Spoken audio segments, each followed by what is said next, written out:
बंधू भगिनी, करोनाच्या महासंकटामुळे आपण महाराष्ट्र राज्याचा हीरक महोत्सव जितक्या प्रमाणात साजरा करायला पाहिजे होता तसा करू शकलो नव्हतो. तो पुढे पुढे गेला.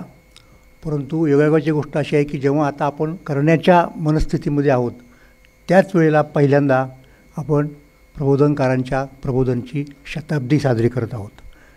याबद्दल मी पहिल्यांदा हे जे काम आहे या तिन्ही खंडांचं संपादन करण्याचं ते संपादन समिती आणि अर्थात मुख्यत्वे आमचे मित्र सचिन परब यांच्याकडे सोपवलं. आणि पहिल्यांदा हे काम आदरणीय सुभाषराव देसाई यांनी साहित्य संस्कृती मंडळाकडे सोपवलं. याबद्दल मी त्यांचे आभार मानतो, कारण मंडळाच्याकडनं हे अत्यंत महत्त्वाचं काम त्यामुळं झालेलं आहे. मला सांगायला निश्चितपणे समाधान वाटेल की मंडळाचं काम अतिशय मधल्या काळातला हा सोडूनसुद्धा सेटबॅक सोडूनसुद्धा चांगल्या पद्धतीने चाललेलं आहे. आणि या मंडळाचाही हीरक महोत्सव आहे. आणि त्यानिमित्त आम्ही प्रत्येक आठवड्याला मंडळाच्या फेसबुक पेजवरती मराठी भाषा, मराठी संस्कृती, अन्य सगळ्या गोष्टी, मंडळाची प्रकाशनं याबद्दल चांगल्या पद्धतीचं निवेदन करण्याचा उपक्रम सुरू करत आहोत. आणि तो वर्षभर या निमित्ताने चालू राहील.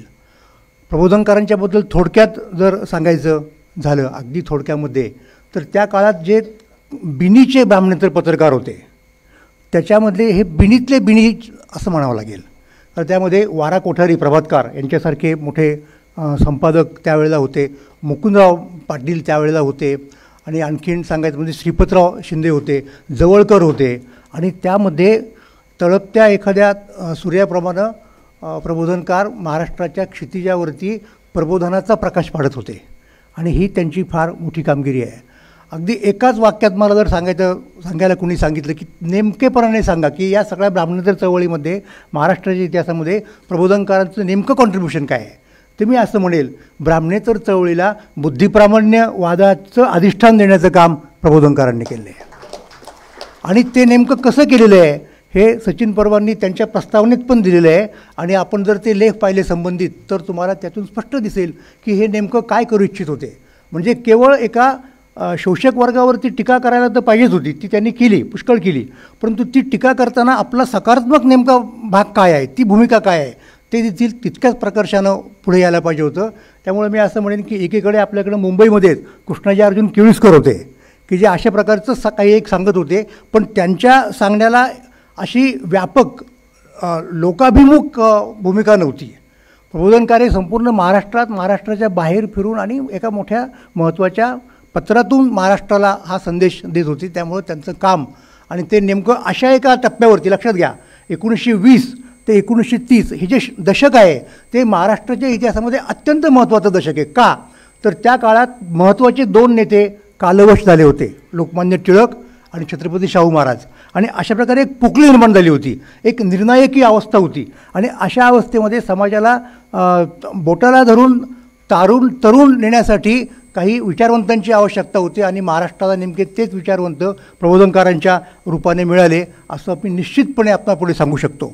शेवटचा एक मुद्दा आहे की जरी प्रबोधनकारांची सुरुवात त्यांच्या लेखनाची, वक्तृत्वाची सुद्धा इतिहासाचार्य राजवाडे यांच्यावरील टीकेने झाली होती. कारण राजवाड्यांनी त्या संशोधनाच्या भरामध्ये काही अव्यापारशी व्यापार असली प्रकारची विधानं केली होती आणि ती त्यांना पटली नव्हती साहजिकपणे. पण राजवाडे यांचं इतिहास संशोधक म्हणून काय कार्य आहे याची प्रबोधनकारांच्या इतकी जाणीव क्वचितच कोणाला असेल. प्रबोधनकारांनी राजवाडे गेल्यानंतर जो मृत्यूलेख लिहिलेला आहे त्याचा समावेश या खंडांमध्ये आहे.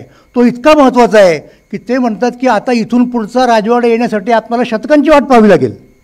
म्हणजे याच्यापेक्षा अधिक चांगल्या पद्धतीने राजवाड्यांच्या कामाचं मूल्यमापन कुणी केलेलं नाही.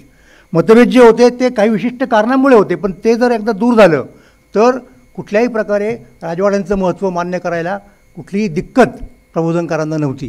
तर अशा थोर विचारवंत संपादक, लेखक, नाटककार केवढ्या तरी त्यांनी भूमिका केलेल्या आहेत. यांचा प्रकाश खरं म्हटलं तर या प्रबोधनाचा प्रकाश परत एकदा आपल्या महाराष्ट्रामध्ये लिखित किंवा मुद्रित माध्यमातून येण्याची गरज होती. ती गरज मंडळाच्या मार्फत भागली. याबद्दल मी समाधान व्यक्त करतो आणि सचिन परब आणि त्यांचे संपादक मंडळातले सगळे सहकारी यांना धन्यवाद देऊन थांबतो. धन्यवाद मोरे साहेब. आपण समाजात नेहमी बघतो की पैसा, अडका, वाडे माडे यांचा वारसा हा नातेसंबंधातील पुढच्या पिढीला आपसूक मिळतो किंवा ते कोर्ट कचऱ्या करून मिळवतात. परंतु वैचारिक वारसा जो असतो, वैचारिक श्रीमंतीचा वारसा हा संपूर्ण समाजाचा असतो आणि प्रेमाच्या हक्काने समाज तो मानतो, जोपासतो. प्रबोधनकारांच्या बाबतीत मात्र त्यांच्या पुढच्या पिढ्यांनीही त्यांचा वैचारिक श्रीमंतीचा वारसा तितकाच उत्तम प्रकारे जोपासला आहे. त्यांचे सुपुत्र बाळासाहेब ठाकरे यांना आधुनिक महाराष्ट्राच्या जडणघडणीतील प्रभावशाली नेते म्हणून संपूर्ण महाराष्ट्रच नव्हे तर जगभरात ओळखलं जातं.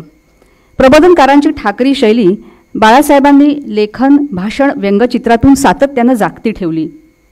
एका कर्तृत्ववान पित्याबद्दल एका तितक्याच कर्तृत्ववान मुलाला काय वाटतं ते आता आपण एका ध्वनिचित्रफितीतून बघणार आहोत. प्रबोधनकारांविषयी शिवसेना प्रमुख.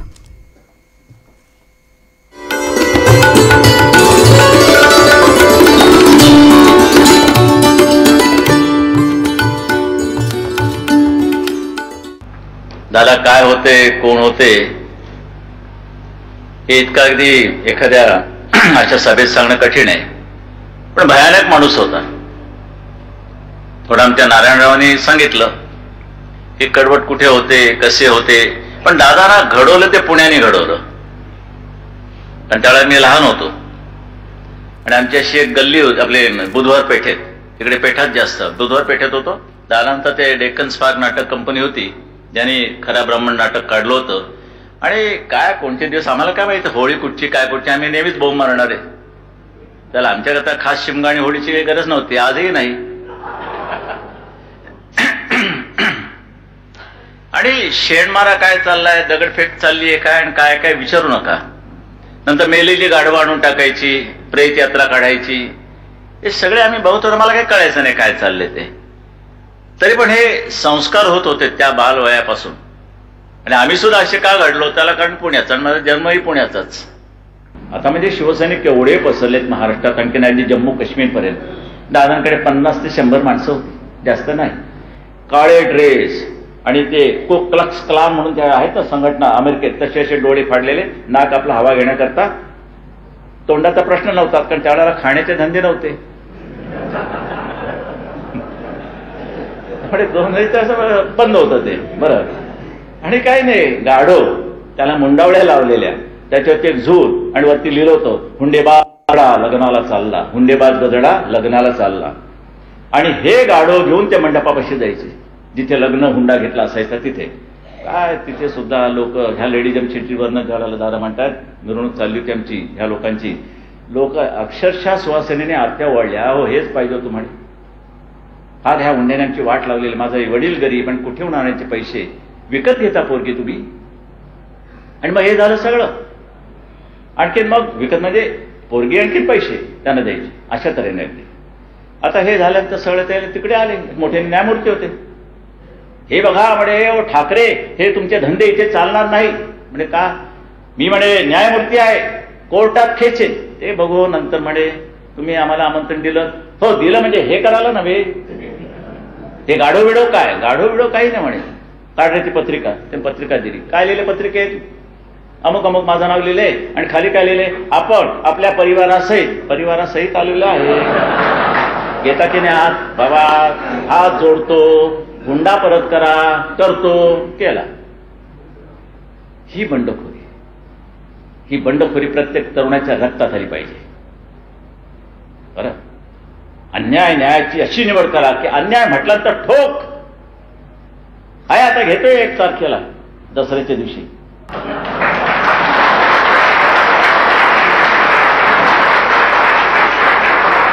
आता नाही बोलत तिकडे, सोडणार नाही. हे वडिलांनी शिकवले. किती ताकद असतो, पण मात्र एक माणूस सुद्धा काय करू शकतो हे माझ्या वडिलांनी शिकवलं. आणि म्हणून ज्या वेळेला चवी बावडेकर आमच्याकडे आलमगीरचे, अरे दादांमुळे खूप माणसं संयुक्त महाराष्ट्राची चळवळ मला जवळनं पाहता आली. माणसं यायची म्हणून ते उदाहरण दिलं होतं तुम्हाला मागे माहिती आहे की संयुक्त महाराष्ट्राच्या चळवळीच्या वेळेला हे श्रीकांत राहतो, राज राहतो, तीच एक स्वयंपाकघर, हॉल आणि किचन बस, आणि मागच्या बाजूला एक पडगी. त्या घरात आम्ही राहत होतो. हे अशी गर्दी व्हायची, गच्च भरून जायचं. बरं. आणि मग मला एक दिवशी मी माझा हात धरला असा, तिकडे म्हणे काय, आणि ते माझे बाहेर जे सगळे जोडे होते, चपला, बूट, वाकडे तिकडे, फाटके तुटके, नवीन करकरीत वगैरे वगैरे, ते हे बघ काय म्हणे.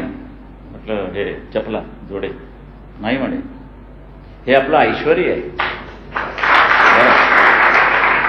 हे ऐश्वर आपलं, हे कोणाला लाभत नाही, मिळत नाही. लोकांना जोडे मिळतात ते निराळे, हे आपलं ऐश्वर आहे, हे जप. आजही त्या मातोश्रीमध्ये तेच जपत आलेलं आहे, तेच जपत आलेलं आहे. बरं, अजूनही लोकांचं ते प्रेम आहे, म्हणून मला कसली पर्वा नाही. काय मूर्खे येतात आणि बाळ ठाकरेला आम्ही पहिल्यांदा अटक करू आणखीन जामू करे, तुमची हिंमत नाही. आज लोकांनी पुतळेच जाळले, ती पाळी आणली तर तुम्हाला उभे जाळतील. एक बाई माझ्या पुढे आली घुमणारी, बसलास काय, म्हटलं काय म्हणलं, त्याला उभं राहायचं, उभं राहायला काय. म्हटलं आपण चला पुढे चला, म्हटलं तुम्ही पुढे वा, मी उभं राहतो म्हटलं. बरं, एक राऊंड झालं तर पुन्हा ती माझ्याकडे आली आणि आलीच आली. म्हटलं काय, म्हटलं नमस्कार, म्हटलं नमस्कार, माझं काम करशील. अरे अरे म्हटलं देवी तू आणि मी साधा माणूस, तू माझं काम करणार की मी तुझं काम करणार. म्हटलं बरं काय, म्हटलं काय सांगा काय. माझ्या भाच्याला नोकरीला असशील.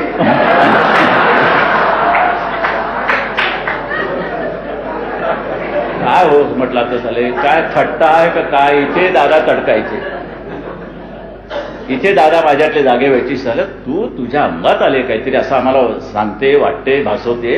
तू नोकरी कशी मागते भाच्याला, तुझ्या ताकद आहे ना अंगात, शक्ती दे ना त्याला, ते सांग. आग लाव अंगारा आणि जा. कोण म्हणतो त्याला तुला नोकरी देत नाही, ते अंगाऱ्याने दे की नोकरी मिळून.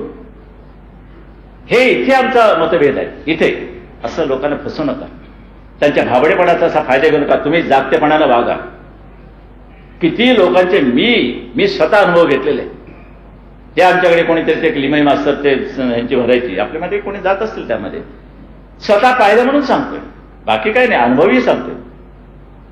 अहो तिथे कोणतरी दुसरे यायची बुवा, ह्यांचं सगळ्याचा दरबार झाला की दुसरा बुवा यायचा. तो बुवा असाच झब्बा लिंगा धोतर असं वगैरे वगैरे सगळं घालून, आणि मग ते असे आळोखे फिळोखे वगैरे द्यायचा. मग ते ह्यांचं सुरू झालं की त्यांचं थांबायचं.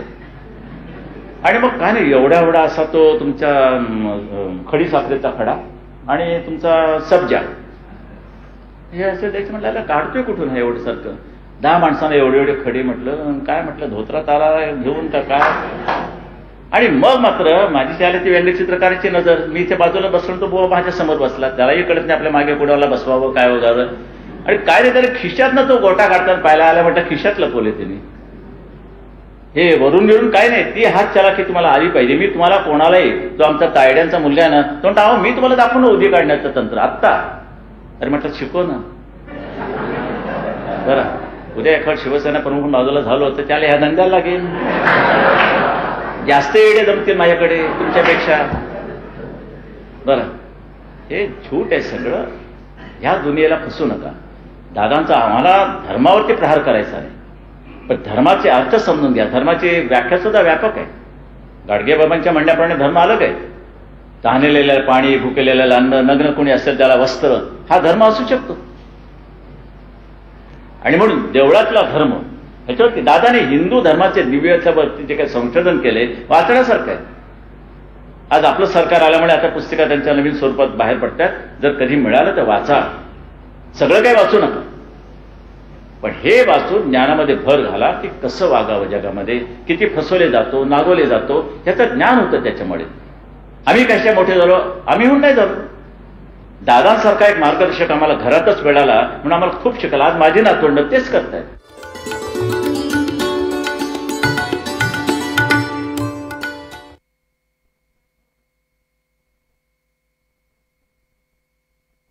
मोठ्यांच्या वागणुकीतून आपोआपच पुढच्या पिढ्यांकडे कसे झिरपत जातात हे आपल्याला बाळासाहेबांच्या या कथनातून नक्कीच लक्षात आलं असेल. आणि आता तो क्षण आला आहे ज्या क्षणाची आपण आतुरतेने वाट बघत आहोत, ग्रंथ प्रदर्शनाचा क्षण. प्रबोधनाचा जन्म सर्व मानवजातीची सेवा करण्यासाठी झाला आहे. या भूमिकेतून उत्तिष्ठ, जाग्रत, प्राप्त, व्रान्निबोधात या ब्रीदवाक्यासह सुरू झालेल्या प्रबोधनमधील निवडक लेखांचा संग्रह प्रकाशित करण्याची विनंती मी माननीय मुख्यमंत्री श्री उद्धव बाळासाहेब ठाकरे यांना करते। आज प्रबोधनकारांचे नातू मुख्यमंत्री म्हणून या ग्रंथाचं प्रकाशन करत आहेत, हा एक सुखद योगायोग आहे आणि आपल्या आजोबांचा हा लेखसंग्रह लोकार्पण करताना नक्कीच माननीय मुख्यमंत्री महोदयांच्या मनात सुद्धा एक धन्यतेची भावना असेल। या त्रिखंडात्मक संग्रहाचं प्रकाशन करण्याची विनंती मी माननीय मुख्यमंत्री महोदयांना करते।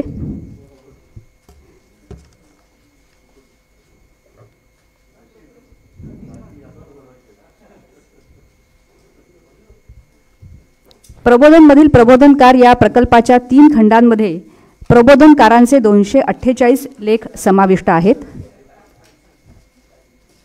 आणि त्यातून तब्बल 1534 पानांचा मजकूर हा उभा राहिला आहे।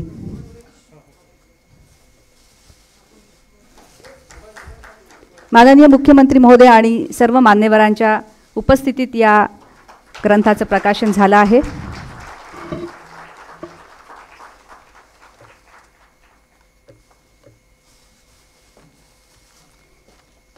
या ग्रंथ प्रकाशनानंतर मराठी भाषा विभागाचे मंत्री माननीय सुभाष देसाई साहेब यांना मनोगत व्यक्त करण्याची मी विनंती करते।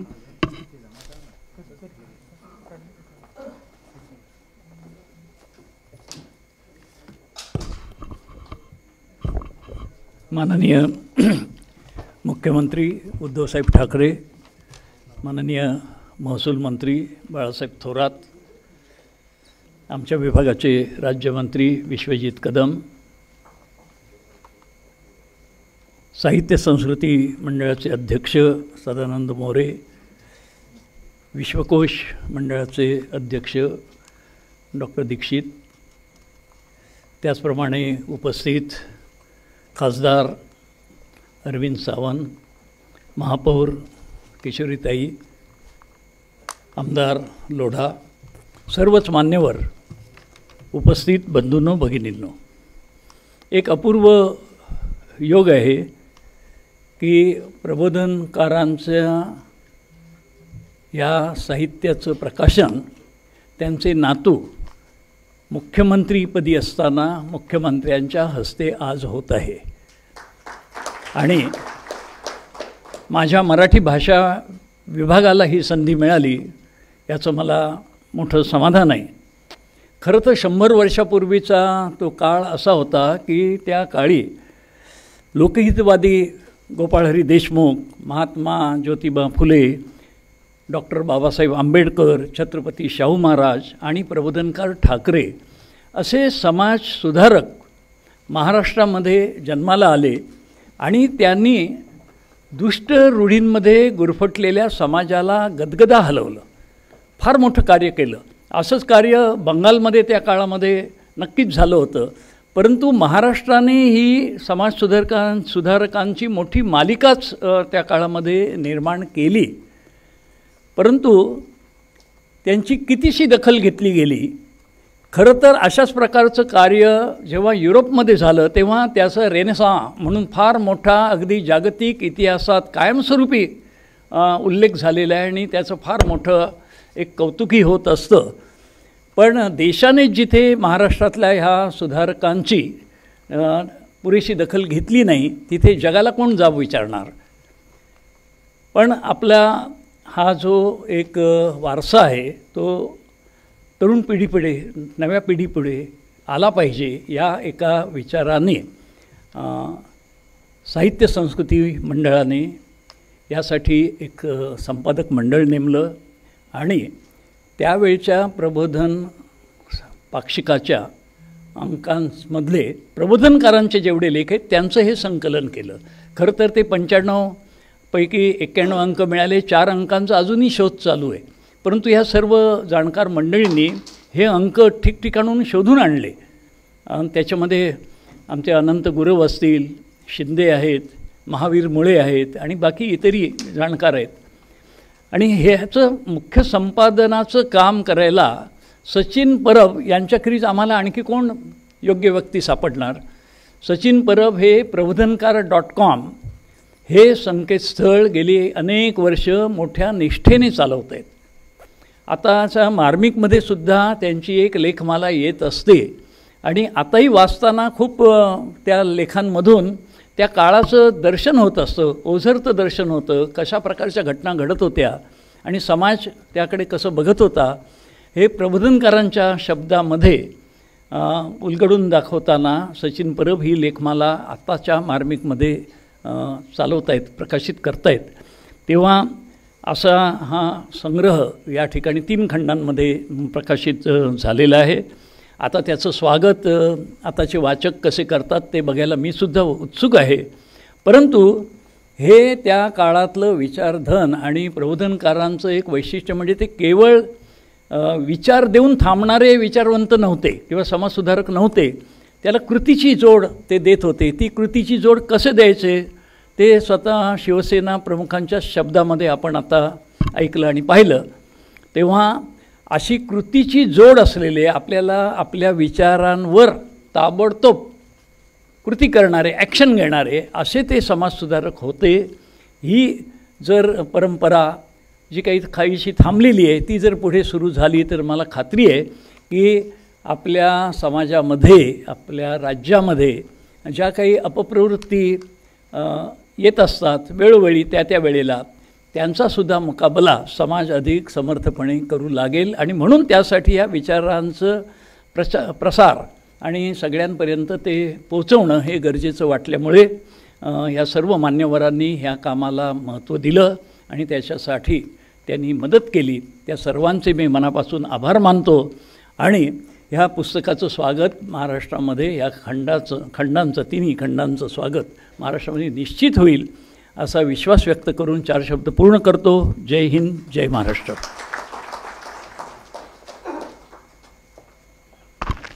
धन्यवाद देसाई साहेब.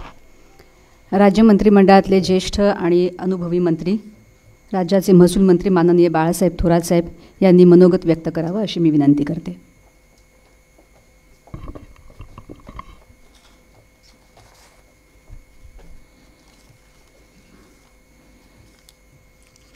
महाराष्ट्र शासनाचा मराठी भाषा विभाग, महाराष्ट्र राज्य साहित्यिक व सांस्कृतिक मंडळ यांच्या माध्यमातून प्रबोधनकार ठाकरे यांच्या ग्रंथांचा, लेखसंग्रहांचा जो ग्रंथ आहे ते 3 भागामधल्या 3ही भागांचं प्रकाशन ज्यांच्या शुभ हस्ते आज होतं आहे असे महाराष्ट्र राज्याचे सन्माननीय मुख्यमंत्री माननीय नामदार उद्धवजी ठाकरे, मराठी भाषा विभागाचे सन्माननीय मंत्री नामदार सुभाषजी देसाई, मराठी विभागाचे सन्माननीय राज्यमंत्री नामदार विश्वजीतजी कदम, महापौर श्रीमती किशोरताई पेडणेकर, सन्माननीय खासदार अरविंदजी सावंत, खासदार राहुलजी शेवाळे, आमदार मंगल प्रभात लोढा, माननीय प्राध्यापक सदानंदजी मोरे, माननीय श्रीधरजी तथा राजा दीक्षितजी, संपादक सचिनजी परब, उपस्थित असलेले सर्व मान्यवर, सर्व अधिकारी वर्ग आणि सर्व बंधू आणि भगिनी, आज प्रबोधनकारांच्या लेखांचं, प्रबोधनमधील लेखांचा हा संग्रह 3 भागामध्ये प्रकाशित होतो आहे, 3 खंडांमध्ये प्रकाशित होतो आहे. माझ्या मते अत्यंत एक ऐतिहासिक काम आपण या निमित्तानं करतो आहोत आणि म्हणूनच मी महाराष्ट्र राज्य साहित्य सांस्कृतिक मंडळाचे विशेषतः सचिन परब आणि त्यांच्या सर्व टीमचे ज्यांचं सहकार्य यामध्ये लाभलं त्यांचं पुरोगामी महाराष्ट्राच्या वतीनं पहिलं अभिनंदन करतो, त्यांचे आभार येथे मानतो. प्रबोधनकार ठाकरे हे नाव खरं म्हणजे महाराष्ट्रातल्या पुरोगामी विचारामध्ये खूप प्रसिद्ध आहे. एक गौतम बुद्धांनी पहिला विद्रोह केला त्या कालखंडातल्या ज्या प्रथा, चालीरीती, रूढी ज्या समाजाला, सर्वसामान्याला त्रासदायक होते त्याविरुद्ध. त्यानंतर नाव येतं संत ज्ञानेश्वरांचं की ज्यांनी प्राकृत भाषेमध्ये ज्ञानेश्वरी, गीता ज्ञानेश्वरीच्या रूपानं आणली आणि पुन्हा एकदा त्या काळातला तो विद्रोह होता. ती शृंखला काही संपलेली नाही. त्यांचं संत तुकाराम हे जर त्यांचं लिखाण खरं पाहिलं, सांगणारे वेगळ्या पद्धतीनं मांडणी करतात, परंतु आह साळुंक्यांचं विद्रोही तुकाराम जर वाचलं तर कळतं का तुकारामांना काय म्हणायचं होतं.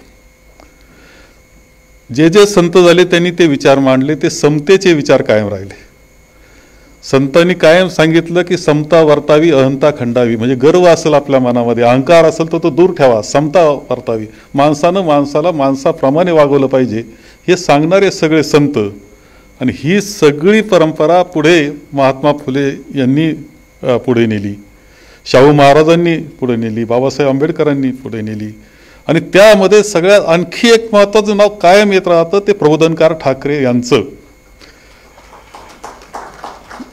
याला कारण असं की सांगणारे सांगत असताना थोडंसं कसं नरम पद्धतीनं सांगण्याची पद्धत होती, एकदम धक्का देण्याची पद्धत कोणाची नव्हती. त्या समाजाला त्या काळामध्ये जे ताकदवान बनलेले होते अशांनाच धक्का द्यायची ताकद सगळ्यांमध्ये असते असं मानायचं कारण नाही. ते वेगळ्या अभंगातून मांडत होते, काव्यातून मांडत होते, कुठं एखाद्या प्रवचनातून मांडत होते. परंतु प्रबोधनकार ठाकरेजींचं महत्त्वाचं हे की त्यांनी त्यामध्ये कडवटपणा सुद्धा दिसतो. जर बदलायचाच असेल समाज तर फार साध्या पद्धतीनं सांगून चालणार नाही, त्याला ठोसपणे मांडलं पाहिजे असं म्हणणारे प्रबोधनकार होते. त्यामुळं कदाचित असं आहे की प्रबोधनकारांचं जे काही लिखाण आहे किंवा विचार आहे हे किती पुरोगामी आम्ही म्हणत असताना सुद्धा आम्हाला सांगत असताना काळजी वाटत असते का ते सांगायचं का नाही, हे काय परिणाम होईल आमच्या मतावर. कारण आम्ही तर सगळे मताचा विचार करतो. जर मतवजा करून टाकले तर बरेचसे विषय संपतील बरं, खरं सांगतो. म्हणजे जाती धर्माचे बरेचसे विषय सहज संपतील. पण आता लोकशाही आपल्याला पाहिजे, लोकशाही पाहिजे म्हणजे मतं पाहिजे, मतं पाहिजे म्हणजे हे सगळं सुरू झालं. म्हणजे लोकशाही ज्या दिशेनं न्यायला पाहिजे होती त्या दिशेऐवजी दुर्दैवानं काहीतरी वेगळं चाललेलं आपल्या कधी कधी वाटतं. आणि शेवटी तो जर बदल आपल्याला पुन्हा करायचा असेल तर पुन्हा ज्यांनी समाजामध्ये बदल करणारे असे पुरोगामी विचार मांडले त्यांची आज पुन्हा आठवण करणं, ते विचार पुन्हा समाजामध्ये नेणं आणि ते मांडणं ही गरज आहे. गाडगे महाराजांचे विचार आणि प्रबोधनकार यांचे विचार फार वेगळे नाही. अरे देव कुठं शोधतात, दगडात शोधतात का देव? अरे गरीब माणसामध्ये देव पहा, त्यांच्या अडचणी सोडवा, तुम्हाला देव भेटल्याशिवाय राहणार नाही. म्हणजे ज्या ज्या काही अशा चालीरीती, रूढी किंवा अंधश्रद्धा होत्या प्रत्येकावर आघात करण्याचं काम या सगळ्या विभूतींनी केलेलं आहे. आणि म्हणून आज हे तुम्ही देता हे 3 खंड मला असं वाटतं की एक अत्यंत मोठा ठेवा तुम्ही पुन्हा एकदा चांगला जतन केलेला आहे. म्हणजे आता इथं सचिनजी परब म्हटले की 100 वर्षांनी काही आवश्यकता आहे का नाही, त्यात तुलना तुम्ही 100 वर्षांचं, मला असं वाटतं की 100 वर्षांनी जादा आवश्यकता आहे असं वाटायला लागले. तुम्ही फक्त आत्मपरीक्षण करून पहा का लक्षात येईल, नाही आता जादा आवश्यकता आहे, पुन्हा हे विचार मांडण्याची आवश्यकता आहे. आणि सुभाष देसाई साहेब तुम्ही खूप चांगलं काम आपल्या विभागाच्या माध्यमातून हे केलेलं आहे. तुमचं खूप जाहीर अभिनंदन आम्ही महाराष्ट्राच्या जनतेच्या वतीनं इथे करतोय. परंतु हे तुम्हाला सांगतो की त्याचं एकदम स्वागत होईल. आज स्वागत कोणत्या गोष्टीचं होतं? स्वागत असं नाही, हे स्वागत बिगत फार काय कुणी तुम्हाला उचलून धरीलं नेईल नाही असं नाही. हे सगळेजण बरेच जण असे भेटतील का ती बाजूला कसे ठेवून देता येईल. याला आपल्याला हे विचार घेऊन काम करावं लागणार आहे. तुम्हाला त्याचे संमेलनं करावं लागतील, मांडावं लागेल. हे शाळेमध्ये शिकवता कसं, हे शिकवायची ताकद आपल्या मनाची तयारी केली पाहिजे. सोपं नाही हे मला कळतं ना. तो विचार जो आहे तो पण सांगण्याची आज गरज आहे. जर लोकशाही पुढे, देश पुढे न्यायचा असेल, लोकशाही पुढे न्यायची असेल, पुन्हा सगळ्यांना संघटित करायचं असेल, सगळे जाती भेद धर्म विसरून जसे 1942च्या चळवळीमध्ये सर्व देश एक झाला होता तशा पद्धतीने सगळं विसरायचं, आपल्या देशाकरता लोकशाहीकरता एकत्र यायचं असेल तर हाच विचार आहे. आणि त्यासाठी माझं मत असं आहे की माननीय मुख्यमंत्र्यांना मी विनंती करील आणि सुभाष देसाई साहेबांना मी विनंती करील की हे खंड आता तुम्ही ठेवले 100 रुपयाला घेऊन जा, कुणी 100 रुपयाला फार घेऊन जाईल असं काही समजायचं काही कारण नाही. माझं मत असं आहे की हे खंड जेवढे विद्यालय आहेत आपले विषय, त्या सगळ्या विद्यालयांना ते खंड तिथल्या ग्रंथालयाला आपण पाठवले पाहिजे की हे खंड तुमच्या ग्रंथाला ठेवा. चला 4 मुलं वाचतील, त्यांना जरी समजले प्रबोधनकार तरी आपलं आजच्या कामाचं चीज झालं असं आपण समजायचं. खरं म्हणजे या सगळ्या याच्यामध्ये ठाकरे परिवार त्याचं योगदान महाराष्ट्रातलं खूप मोठं आहे, विचाराचं योगदान खूप मोठं आहे. निर्णयापत्तीनं घडत पुढं चाललेत. माननीय मुख्यमंत्री महोदय यांच्यामध्ये हे विचार आहेत. आम्हाला काल कळालं ज्यावेळेस त्यांनी भाषणामध्ये सांगितलं, अरे धर्म तुमच्या घरामध्ये, बाहेर गेल्यावर तुम्ही सगळे भारतीय. आणि हेच खरं आहे ना. म्हणजे प्रत्येकानं कोणीही असतो तो, कोणता विचार जो मनात ठेवला पाहिजे की मी घरात माझा धर्म, व्यक्तिगत माझा धर्म आहे, परंतु ज्यावेळेस मी बाहेर येईल त्यावेळेस धर्म, जात पात काही नाही, सर्वजण एक आणि ते भारतीय. आणि जगाच्या पातळीवर मानवता, सर्व मानव एक असं म्हणणारं तो खरा मानवता धर्म जो संतांनी सांगितला, जो प्रबोधनकारांनी सांगितला, त्या विचाराची खूप गरज आज आहेच. या मताचा मी आहे. यावर आपल्याला खूप काम करावं लागेल. शालेय शिक्षण विभागाची मदत आपण यामध्ये मुद्दाम घ्यावी या मताचा मी आहे. आणि हे आपले प्रबोधनकार हे गावागावामध्ये, घराघरामध्ये युवकांपर्यंत नेऊन पोहोचवायचं काम आपण जर करू शकलो तर एक ऐतिहासिक काम भारताच्या दृष्टीनं. याचे कदाचित आपल्याला जर भाषांतर करता आले तर जरूर करावं, हे सुद्धा मी आपल्याला सांगेल. साहित्य संस्कृती मंडळाला हे सांगेल की भाषांतर करा. याच्यामध्ये आणखी 3 खंड इतके मोठे कोणी वाचणार नाही. ते सोप्या याच्यामध्ये छोटे करा, ते आणखी सोप्या याच्यामध्ये करा. सहज मुलं वाचतील, सहज समजेल त्यांना, अशा पद्धतीने करा. आणि जाऊ द्या संपूर्ण देशामध्ये, ते देशात नाही, जिथं जिथं अशा पद्धतीची समाज रचना आहे, ज्या देशांमध्ये जिथं जसं आहे, काही अजूनही मागास देश जगामध्ये खूप आहेत, अजून अनेक ठिकाणी घडताना दिसतं. अमेरिकेमध्ये सुद्धा काळा गोरा भेद आपण मध्यंतरी पाहिला. अहो तिथे सुद्धा या विचाराची गरज आहे. जाऊ द्या, सगळ्या जगामध्ये जाऊ द्या, असं या निमित्ताने आग्रहाची विनंती मी आपल्याला येथे करतो.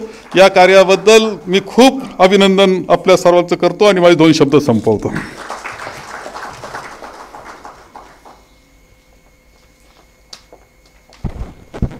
धन्यवाद थोरात साहेब.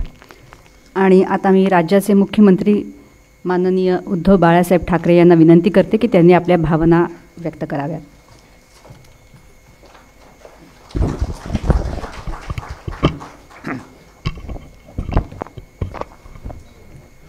व्यासपीठावरील उपस्थित सर्व मान्यवर आणि जमलेल्या बांधवांनो, भगिनींनो आणि मातांनो, मला अजूनही कळत नाही की मी काय बोलावं, कारण शब्द नाहीत अशातला भाग नाही. पण खरंच माझ्या मनात खूप भावना दाटून आलेल्या आहेत. योगायोग असेल, काही असेल, मुख्यमंत्री हे नातं महत्त्वाचं आहे का नातू हे नातं महत्त्वाचं आहे. आणि माझ्या दृष्टीने मुख्यमंत्री हा एक बहुमान आहे, पण नातू हे माझं भाग्य आहे. सचिन तुम्हाला, ज्ञानेश तुम्हाला, सगळ्यांना ज्यांचे ज्यांचे हातभार ह्या कामाला लाभलेत त्यांचा मी मनापासून ऋणी आहे. आणि मी बसल्या जागी सगळं ऐकत होतो. मोरेसाहेब तुमचे विचार ऐकले सगळ्यांचेच. बाळासाहेबांची ती जुनी आठवण, ज्ञानेश तुमच्या कार्यक्रमातली ती पाहिली. आणि हाच मनात विचार आला की आपल्या नातवांचे लाड करणारे आजोबा हे किती मोठे होते. आणि मी प्रामाणिकपणाने सांगतो, मी काही प्रबोधनकारांच्या साहित्याचा अभ्यास वगैरे खूप केला आहे, अशातला भाग नाही. पण आजोबा म्हणून त्यांचा सहवास जो काय मला लाभला, 12-13 वर्षाचा मी होतो. आणि त्या कालावधीमध्ये लहानपण जे काही मला आठवतं, एकतर संध्याकाळी 7 दिवे लागण्याची वेळ झाली का आम्ही नातवंड सगळी त्यांच्यासमोर असली पाहिजे. ही काय एक कडक वगैरे नाही, पण शिस्त होती. म्हणजे मी काही वेळेला नाही तर मी मला भाग्यवान मानतो, कारण प्रबोधनकारांच्या शिस्तीचे काही प्रसंग हे बाळासाहेबांनी, माझ्या आत्यांनी आणि माझ्या काकांनी मला सांगितलेलं की चूक झाली तर ते काय करायचे. आणि मी भाग्यवान एवढ्यासाठी समजतो की मी त्यांचा नातू, कारण नातू म्हटल्यानंतर ते नातं वेगळं असतं. अनेकदा लोकांचा गैरसमज सुद्धा होत असेल. जो बाळासाहेबांच्या लग्नाच्या वेळेला एक समाजामध्ये समज होता, आणि ही सुद्धा आठवण मला मानी सांगितलेली आहे, बाळासाहेबांनी सांगितलेली आहे, माझ्या आजीने म्हणजे माच्या आईने सांगितलेले आहे की जेव्हा हे लग्न ठरलं तेव्हा काही लोक घरी गेले आणि माझ्या आजीला सांगितलं की तुम्हाला काही कळतं काय कोणाच्या घरामध्ये मुलगी देतात, जमदग्नीचा अवतार आहे. तर ते काय नाही, ते तिचं नशीब आणि ती काय ते बघेल, पण हे आता हे लग्न ठरलेलं आहे. म्हणजे असा जो काही समज होता जमदग्नी, तो जमदग्नीचा अवतार आमच्या सुदैवाने नातोंड्याच्या वाट्याला कधी आला नाही. मग काय आलं नेमकं, म्हणजे सहज ह्या सगळ्या मी आठवणी सांगतो. या साहित्यावरती वगैरे मी बोलण्या एवढा मोठा नाही आहे. मोरे साहेब आपला तो अधिकार आहे, सचिन तुमचा नाही, तुमचा अधिकार आहे. बाळासाहेबांच्या एक 2012 साली बाळासाहेब आपल्यातनं अशी प्रत्यक्ष ह्याच्यातनं गेले, पण आम्ही तर मानतो ते आजही आपल्यात आहेत. रवी म्हात्रे, मी एकदा त्यांच्या खोलीत गेल्यानंतर रवी म्हात्रे माझी जीवनगाथा हे वाचत होता. मग हे वाचन तर खूपदा झाले, प्रकाशनच तेव्हा बाळासाहेबांचं सगळं अंक म्हणजे पुस्तक केलेलं. मी काही वेळ बसलो, गपचूप बसलो, कारण ते लक्ष देऊन ऐकत होते. मग थोड्या वेळाने मी उठलो. मला म्हणाले काय रे तू हे वाचलेस का. मी म्हटलं मी नाही वाचलं. मग म्हटलं मी ऐकलंय. तू ऐकलेस, तू कधी ऐकलंस, कोणी ऐकवलं. म्हटलं आम्ही आजोबांना बाबा म्हणायचो. म्हटलं बाबांनीच सांगितलेलं आहे. म्हणजे कसं काय, तर लहान असतानाची जी मी आठवण सांगत होतो की 7 वाजल्यानंतर घरी, मग त्या सगळ्या त्यांच्या वेळेप्रमाणे एक घटनाक्रम असायचा. आणि मग 10 वाजता जेवण वगैरे आटपली की आमची एक जुन्या मातोश्रीत एक छोटा हॉल होता. मग तिकडे ते एका सोफ्यावर मांडी घालून बसायचे आणि आम्ही नातवंड समोर गाद्या घालून लोळत पडायचो. आणि ते लोळताना ते गोष्टी सांगायचे. आणि त्या गोष्टी सचिन ह्या माझ्या जीवनगाथ्यातल्या, म्हणजे आजोबा आजी कसल्या गोष्टी सांगते. एक होता राजा, एक होती राणी. तर त्यावेळी त्यांचे राजाने, एक होता राजवाडे.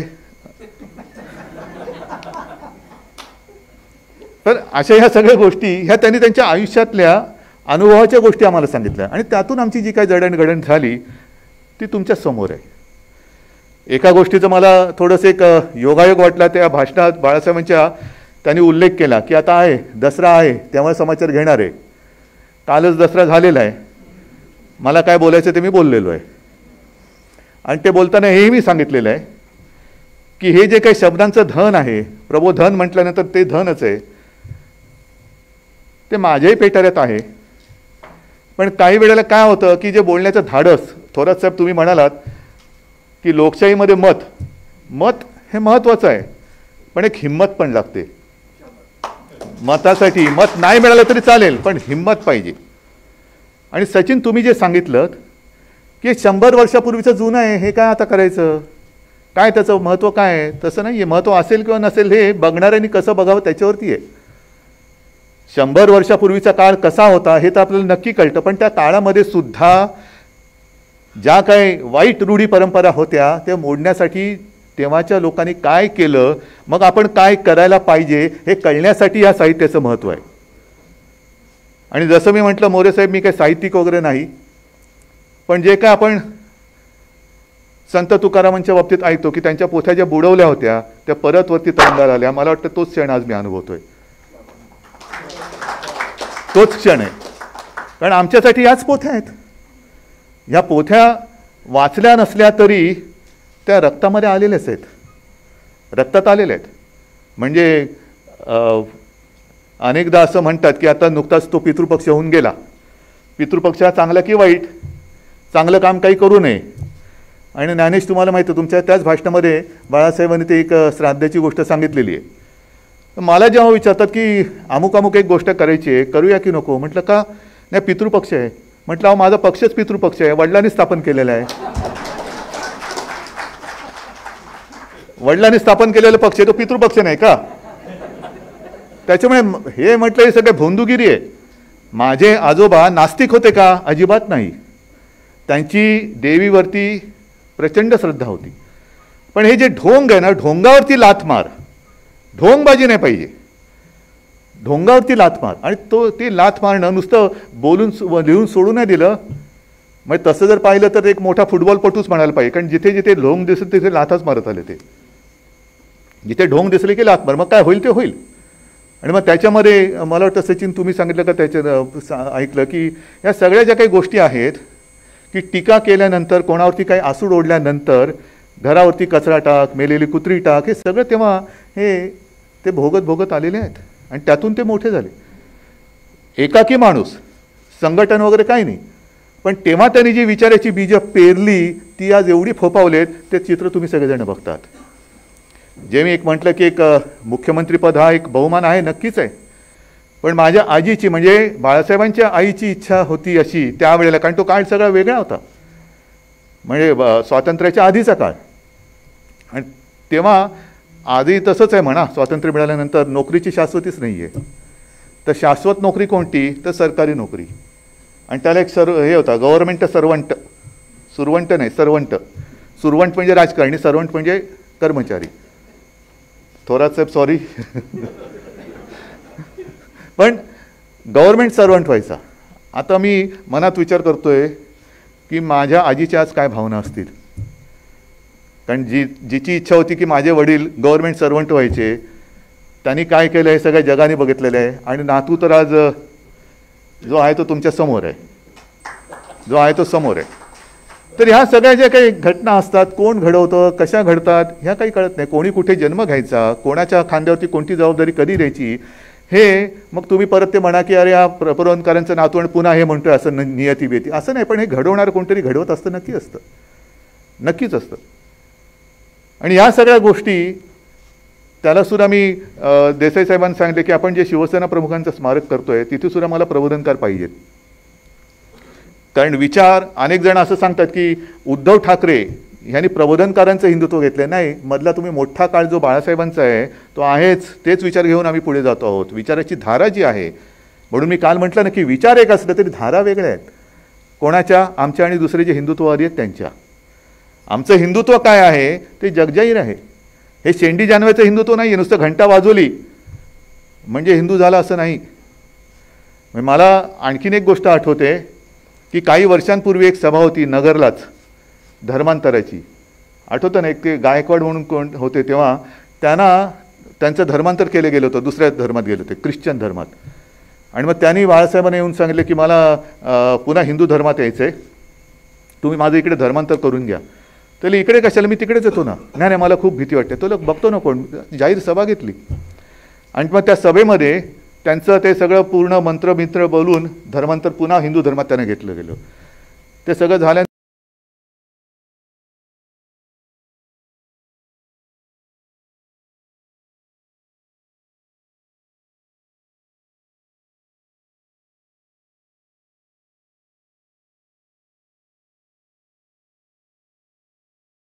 शिवसेना प्रमुखांचं ते भाषण आहे, खरं अप्रतिम भाषण आहे धर्माबद्दल. त्याच्यात त्यांनी म्हटलं की काय केलं, धर्मांतर केलं म्हणजे काय केलं. नाही ते पाणी लावलं, अमुक लावलं, माती घेतली. ते पाणी त्यांनी जरी लावलं असलं तरी देश आमचा आहे ना, माझ्या देशातलं ते पाणी आहे.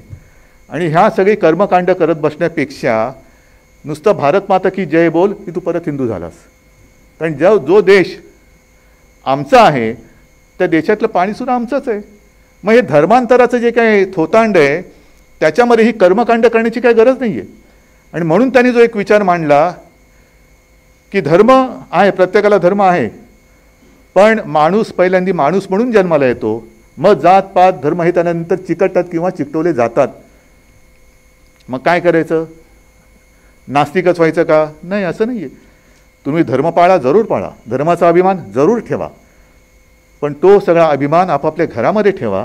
आणि मी घराबाहेर पाऊल टाकीन तेव्हा देश हाच माझा धर्म, ही धारणा असली पाहिजे. आणि ही धारणा घेऊन आम्ही जेव्हा बाहेर पडू त्यावेळेला जर का कोणी त्याच्या धर्माची मस्ती घेऊन माझ्यासमोर उभा राहिला तर मग मात्र मला एक कडवट देशाभिमानी, राष्ट्राभिमानी हिंदू म्हणून त्याच्यासमोर उभा राहण्याशिवाय दुसरा पर्याय नाही. मी कडवट हिंदू म्हणून त्याच्यासमोर उभा राहीन. आता हिंदू म्हणून उभा राहीन म्हटल्यानंतर ही सगळी कर्मकांड करण्याची गरजच आहे का? हिंदुत्व म्हणजे नेमकं काय आहे ही याची व्याख्या, हे नुसतं साहित्य प्रकाशन केलं. थोरात साहेब आपण म्हणाला फार महत्त्वाची सूचना केली, कारण ही माझ्या मनात होती, पण मी माझ्या आजोबांचं गुणगान मीच कसं काय गाऊ शकतो.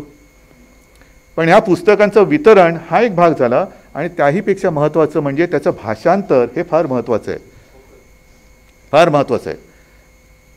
साहजिकच आहे, एक तर त्यांची मराठी आणि त्या मराठीचा अर्थ समजून घेऊन ते इंग्रजीमध्ये हिंदीमध्ये मांडणं हे खूप मोठं काम आहे. पण काम करायचं ते मोठंच केलं पाहिजे. आपण जे नेहमी सांगतो की आपल्या महाराष्ट्राला, आपला महाराष्ट्र तुम्ही कोणतेही क्षेत्र घ्या, कोणत्याही क्षेत्रात मागे नाही, त्याला थोर परंपराही लाभलेलीच आहे. समाजसुधारकांची आहे, क्रांतिकारकांची आहे, विचारवंतांची आहे, सगळ्याच बाबतीमध्ये म्हणा, लढवयांची आहे, शूरांची आहे, मर्दांची आहे, सगळीच आहे. पण हे आपण आपल्यापुरतंच ठेवायचं का? एक मोठं काम सचिन तुम्ही आणि तुमच्या सगळ्या सहकार्याने केले की पहिल्याचं एकत्रीकरण केलं, आणि ते एकत्रीकरण केल्यानंतर आता ते आणखीन दिलं पाहिजे, सगळ्यांना दिलं पाहिजे. शाळेमध्ये तर द्याच, पण भाषांतर करून इतर राज्यांमध्ये सुद्धा गेलं पाहिजे की महाराष्ट्राचे नेमके विचार काय आहेत. कारण काल मी भाषणामध्ये एक शब्द वापरला, किती जणांना रुचेल, नव हिंदू हा जो एक काय प्रकार येतोय तो खरा हिंदुत्वाला घातक आहे. कारण मी म्हणेन तेच, तसं नाही आहे. तू म्हणशील तेच जर बरोबर असेल तर ठीक आहे, पण पहिलं तुला ते कळलं आहे का? नाहीतर प्रत्येक वेळेला असंच होतं की ती एक कथा आहे ना, हत्ती आणि 7 आंधळे. 7 आंधळे, त्या प्रत्येकाला हत्तीचा कोणता अवयव लागला त्याला वाटतं हत्ती तसाच आहे, पण तसं नाही आहे. हत्ती हा हत्ती आहे, तुला दुर्दैवाने तुला तसा तो वाटतो, हे तुझं दुर्दैव आहे, हत्तीचं नाही आहे. आणि म्हणून मला असं वाटतं की एक भावना ज्या माझ्या दाटून आल्या त्या एवढ्यासाठी की शिवसेना प्रमुखांनी प्रबोधनकारांच्या हयातीमध्ये म्हणजे 72 साली मला वाटतं माझी जीवनगाथा त्याचं प्रकाशन केलं. ते खूप मोठं त्यांना ते नेहमी सांगायचे की ते मी दादांच्या म्हणजे ते त्यांना दादा म्हणायचे, दादांच्या हयातीत ते करू शकलो. तसंच मला जर का विचाराल तर आजचा क्षण हा माझ्यासाठी भाग्याचा आहे की 100 वर्षे झाल्यानंतर सुद्धा त्याचं प्रकाशन हे माझ्या हस्ते होतंय, आणि हे भाग्य तुम्ही सगळ्यांनी मला मिळवून दिलेलं आहे. हे भाग्य मला तुम्ही सगळ्यांनी मिळवून दिलेलं आहे. आणि हीच भावना बाळासाहेबांचं फटकार हे पुस्तक जेव्हा प्रकाशन केलं त्यावेळेला माझ्या मनात होती. माझ्या आयुष्यातलं सगळ्यात मोठं काम कुठलं असेल? हां ठीक आहे, बाकीच्या गोष्टी चालू राहतात, पण त्यांच्या व्यंगचित्राचं संकलन करून फटकार हे पुस्तक जे काय मी त्यांच्या हस्ते प्रकाशन केलं ते माझ्यासाठी खूप एक मनाला समाधान देणारं, आयुष्य सार्थकी लागलं असं वाटणारं तो क्षण होता. आणि तो काळ असा होता की झपाट्याने बाळासाहेबांची तब्येत थोडी बिघडत चालली होती. दसरा मेळावा समोर होता आणि तत्पूर्वी ते प्रकाशन करणं गरजेचं होतं. आणि अक्षरशः मोरेसाहेब त्यांच्या खोलीमध्ये मी ते आणि एखाद दुसरा म्हणून असं हे करून त्यांच्या पलंगावरतीच त्यांनी ते प्रकाशन केलं, आणि तो माझा एक आयुष्यातला मोठा क्षण होता. एक ते त्यांना मी समाधान ते देऊ शकलो. तर ह्या काही ज्या गोष्टी असतात त्या मी म्हणेन एक मोठं समाधान देणारे असतात, आणि तसंच एक मोठं समाधान आपण सगळ्यांनी मला दिलं. आता यापुढे एक प्रबोधनकारांचे किती विचार माझ्यात भिनलेत ते माझ्या वागणुकीतून तुम्हाला दिसत असतील. ते भिनलेत की नाही भिनलेत, मग तुम्ही मला केवळ नातू म्हणून प्रकाशनाला बोलवलं, मुख्यमंत्री म्हणून बोलवलं की त्यांचा वारसदार म्हणून बोलवलं, हा प्रश्न त्याचं उत्तर हे तुमच्याकडे, त्याचं उत्तर तुम्ही द्यायचं आहे, ते मी नाही देऊ शकत. पण माझ्यासाठी खरंच हा एक मोठा क्षण आहे, आणि पुन्हा एकदा हे भाग्य मला लाभवून दिलं त्याच्याबद्दल तुमच्या सगळ्यांचा मी ऋणी आहे. धन्यवाद. जय हिंद, जय महाराष्ट्र.